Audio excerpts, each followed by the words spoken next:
assault and batteries, but my trunk stay ever ready. Assault and battery, if you scared, you never ready. Okay, today's video, I'm going to talk about top 5 favorite Kliq32 moments. Self-explanatory, so let's get right into it. As you can see here, number 5 is the Dallas Mavericks versus New York Knicks game. This is the first day we all arrived in Dallas, and literally Miguel was the last one to leave, and I think he just had enough time to put his bag inside of the room, and we just got into an Uber and went to the building. There was a big problem as soon as we got there. It's like Dallas just had it in for us. We got into the Uber, it was raining, and Miguel realized as we were scanning our tickets that he forgot his phone. Or he forgot something, I forgot what it was. He forgot something in the Uber, so we called the Uber back, and then because we scanned our tickets already, we weren't allowed in the building because it's like, oh, you can't scan and go back out and then come back in. So there's this big dilemma, and then and eventually we got in.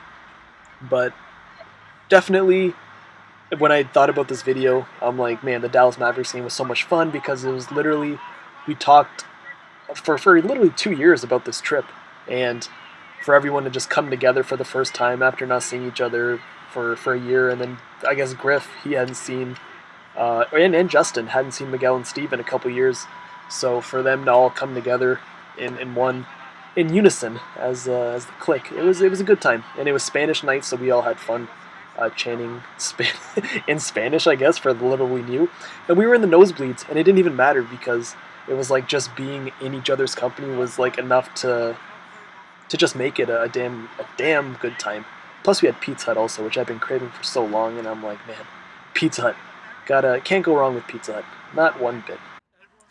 Alright, this is number 4, and it's the walk back to the hotel after NXT TakeOver Dallas, and that show is synonymously known for Sami Zayn versus Nakamura. As you can see, well, this is pretty much our review, and it reminded me of post Wrestlemania 30, where everyone was just so hyped after a show. It's like, oh my god, what did we just see? And just great, just a great vibe, just a great thing to be around. You see everyone still hyped up over the Nakamura match, and it was the closest thing we had to reliving that WrestleMania 30 trip, I feel, because post WrestleMania 31, there wasn't much of a post thing. We were in the building for a little bit, but the walk back, I honestly don't even remember the walk back. Oh, it was like a train ride back, and we were the last ones to leave, so it wasn't really much to even do. But this was a good maybe 10-minute walk, and everyone was just so hyped. Everyone's all, excited to be there. And I know people are saying you're trying to relive your WrestleMania 30 trip, but it was just a matter of just being so hyped after a show. And obviously, after WrestleMania 32, there wasn't much hype at all. So this was the closest thing we had, and that's why I made the list. Alright, this is moment number 3, very infamous with, with my WrestleMania vlogs. It's the feud that I've had with Steve since WrestleMania 28, where him and I have had a match, and then we had another match, and this is our third match, and this was supposed to be the deal breaker, the make or break, because although Steve beat me in Miami, I guess I screwed him. Damn it! Yeah, I screwed him in New Orleans, and then this is the icebreaker. This is it's not the icebreaker. This is the what do you call it? This is the deal breaker. Yeah, and it was totally impromptu. Me and him, we planned to have a match, but there was no time, whatever, this, that. We knew it was going to be on a Monday, but it just seemed like after WrestleMania, everything was literally got flushed down the toilet. I'm not even going to lie to you. It was the vibe, everything just got sucked out of everyone. It was just by Monday, you can tell everyone was ready to go home. And we were all packing up our stuff. I had 2 Bud Light Limes left, so I was like, you know what, whatever. Might as well just have one last beer with them, because, I'm not going to drink tomorrow since I have to fly out.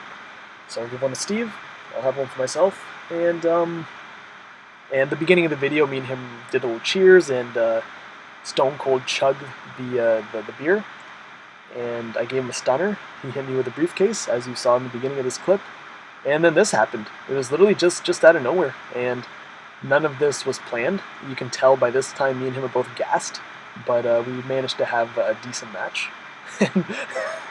And watching it back, like we hit each other hard. Like I'm really like this isn't me being easy on him. I'm like my hands like on the bridge of his nose, and I'm yanking on him. And there are a few times where I wonder how I've not killed this man, or at least broken his nose, maybe a finger. Like I'm tugging. Oh man, like I feel kind of bad because I know he's getting old and he's not like not a spring chicken like I am, I guess. And here I am just beating Miguel up. Miguel overselling is as per usual. But yeah, this is definitely one good laugh, and it just shows that you can plan to do whatever during a trip, but the best moments are the ones that you don't plan at all, just the most impromptu, random stuff. And perfect example is this fight we had, and we'll see in 2017. Or sorry, we're in 2017, 2018 in New Orleans, where I'm sure me and him will go at it one more time, brother. And we'll see who the real man is. Because there can only be one champion.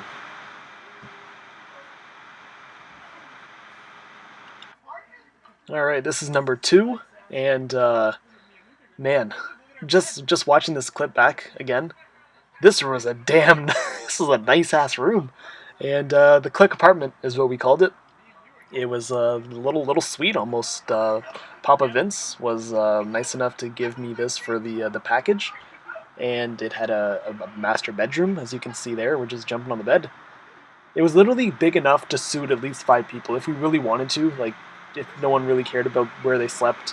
It had a kitchen, had a nice bathroom, had an office, little space for your computer, it had a living room, had a little table to put all your stuff on. The perfect room. I couldn't imagine, like, no room will ever top this. You know, there's been great hotels, but when it comes to hotel rooms, number 1. Amazing. Like words can't describe how awesome this room was. Alright, this is the number 1 moment, and I know what you're thinking. This is the lineup outside of AT&T Stadium. The thing we all complained about, literally, a year to the day. And the reason this is number 1 is because, unfortunately, out of all 7 days we were in Dallas, this is the thing we're, sorry, 6 days. This is what we're going to remember the most. It was the 2-hour wait outside of the building. So I thought it was very fitting. It may not be the best moment, but it was definitely what, if you sum up our Kliq32 trip, it was just this moment, just standing outside in temperatures, I don't know, 40 degrees Celsius. I don't know if that is Fahrenheit. It's definitely almost 100, maybe over. But when you have 100,000 people just waiting, it was hot. It was just like everyone's wondering what's going on. The show starting in half hour. It went from the show starting in 2 hours to 1 hour to half hour to, oh shit, the show's starting in 5 minutes and we're still outside, you know, the pre-show. And I added this clip because I knew I was going to talk some more, but literally that wait outside wrote the chapter for the next year, because I feel like because of that waiting outside, it just sucked the life out of everyone. Because literally this was our post-Wrestlemania party. We were just so drained from just being outside and then having to sit through the show, which was a very average show. And Luke got sunburnt, and just being in the sun, it's draining, and that's common sense, but just, I guess, waiting outside really wrote the next chapter for Kliq33, which obviously no one's going to.